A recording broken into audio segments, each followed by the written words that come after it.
He was very pushy. Come closer, come sit closer to me, come sit closer to me.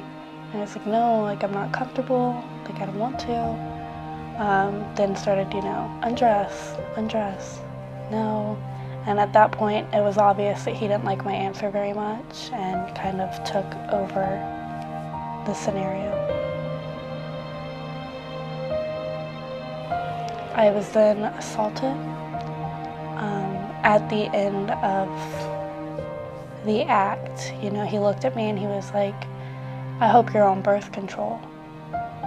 And in that moment, I knew, I was like, I'm pregnant.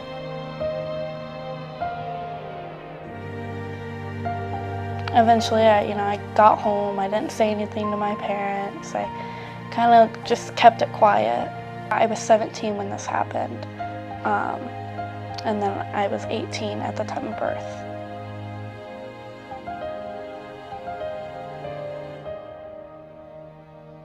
And so I think that was my biggest thing, is he had absolutely no repercussions. He had nothing that he had to deal with. And I got all of it. And so I think for me the biggest emotion was anger, but also definitely some sadness. Definitely a bit of depression took over. And I think mainly I was ashamed, and I didn't want to be looked at as a victim because I'm not a victim. I'm a survivor.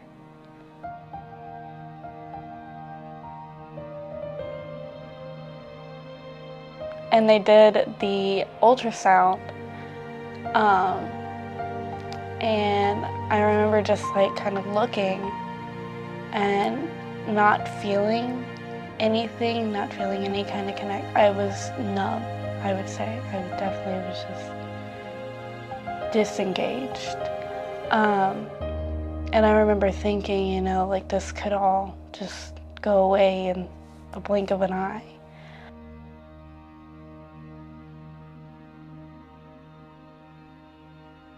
I was at a point where I was considering abortion for the simple fact of it was his DNA. He's a part of her. And, it's a little life that had no control of how it came to be, it's not her fault that she came the way she did. I was thinking all these things, and I told her, I said, I can't do abortion. It's not right.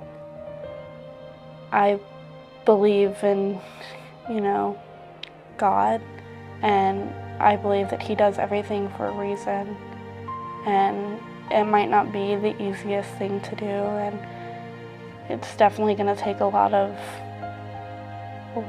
mental and tolls and stuff, but I can't take away his creation.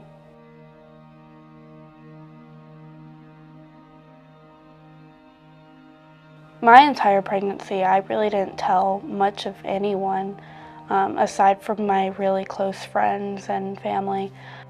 And I'll never forget walking into church on Mother's Day, and one of the girls that I go to church with, had accidentally said Happy Mother's Day to me, because she in turn looked at me after saying it and was like, oh, not you, you're too young. So I went to the bathroom and broke down, and it just kind of was like, what are they going to think when they find out? The next weekend when I walked into church, just the overwhelming feeling that I got of just love and support in some of my darkest moments. We were told about the HOPE program, and I remember looking at my mom and I was like, I want to do it. In the first few classes, I was very shy, standoffish, didn't really want to talk, didn't want to. And then I just remember one of the girls in my classes said, hey, we should start a group chat that we can all text on, give each other advice.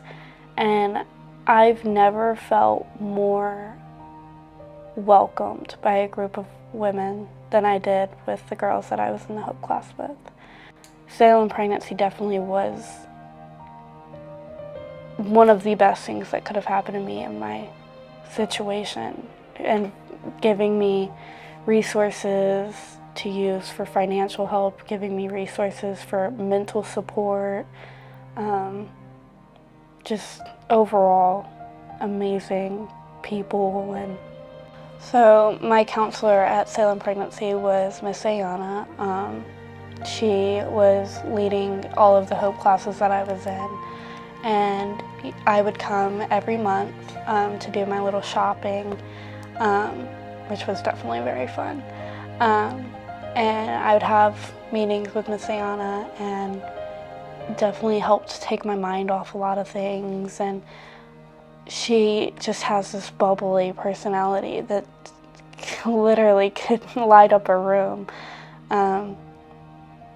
She definitely helped me a lot, and I think my favorite moment was, when I told her exactly what my story was, and she looked at me and she just, you could see her breaking for me, and I think that helped me realize, she cares a lot. And so it's like the ease of mind of like, I'm somebody that they care about here, and they have regards for me, and it just made me feel very important.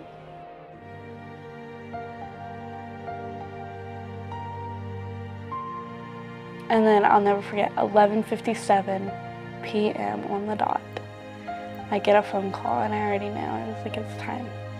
And I'm downstairs with my parents, and my mom answers the phone, and they're like, hi, is this Kamryn? She's like, this is her mom. And they tell us, it's time to come to the hospital.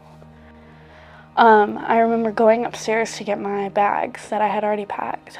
And I remember grabbing them and just like walking out of my room, and I turned around to turn the light off, and it was just like this moment of, my childhood's over now. Like, now I have to grow up because I have a responsibility that I have to take care of. And I think that was honestly one of my hardest moments, because I had all these things that I had planned for my life. And I think that's when everything hit. I'm giving birth to something I didn't plan, to something that happened as a form of assault, a product of assault. And it definitely just came down really hard on me that night.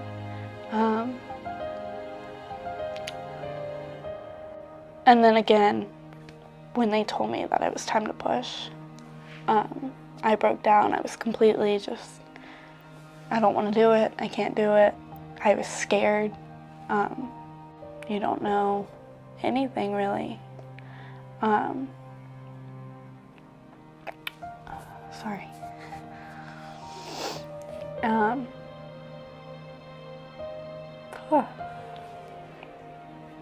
We were in the hospital, and it was the day after. It was early in the morning too. I remember it being very, very early. And I just remember I looked over to Blakely, and I looked at her and I said, we're gonna be okay. And I told her, I love you. And that was the first time, because a lot of times in pregnancy, women tell their baby from the womb, I love you. I had never said that. I never felt it. And I remember just in that moment looking at her and realizing, that's my baby girl. That's mine. And I told her, I said, I love you, and we're gonna be okay.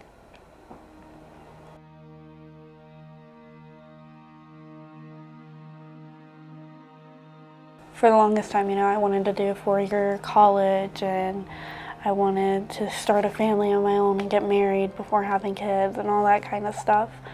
But now I look at it and, I'm growing up with my kid.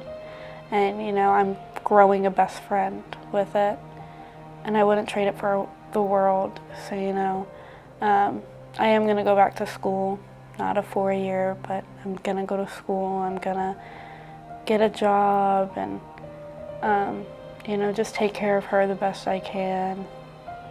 I have struggled with depression and anxiety from a very early age, since about 6th grade, I would say. And I haven't felt as happy as I do now in years. She's definitely saved me. I think a big thing for me is before the whole situation, I was going down what I would say a rocky path. Getting involved with the wrong groups, wrong people. And I think it was just a way of, she saved me. Prior to Blakely, I was definitely losing faith a little bit. I was struggling a lot with mentally, involving myself in things I definitely shouldn't have and things that are definitely not right. And I think, God was like, it's time for you to realize that there's better things in life, and definitely think He sent her as a way of saving me. We went on this little photo shoot in Reynolda Gardens for Mother's Day, and we sat in a field of flowers on a little blanket. She was playing, and that moment is so just special to me because I'm thinking, in that moment I was thinking, no rain, no flowers, and I'm looking down at the best flower in the whole entire garden at that point. And that was just a really special moment for me. It really just brought closure to my mind, and I had that moment in the hospital where I knew everything was going to be okay, but that moment solidified it for me. Yeah. And I'll never forget Mother's Day this year, walking back into church. The same woman that had told me, Happy Mother's Day, and then realized she said it to me and took it back. She looked at me and she looked at my baby and she said, Happy Mother's Day, beautiful. And I'll never forget, because that first Mother's Day, I was very upset that she had said it to me. I was very angry. Definitely just never wanted to be told that at my age. And then she said it to me this year, and I couldn't have been more proud of the little girl that I'm raising and myself.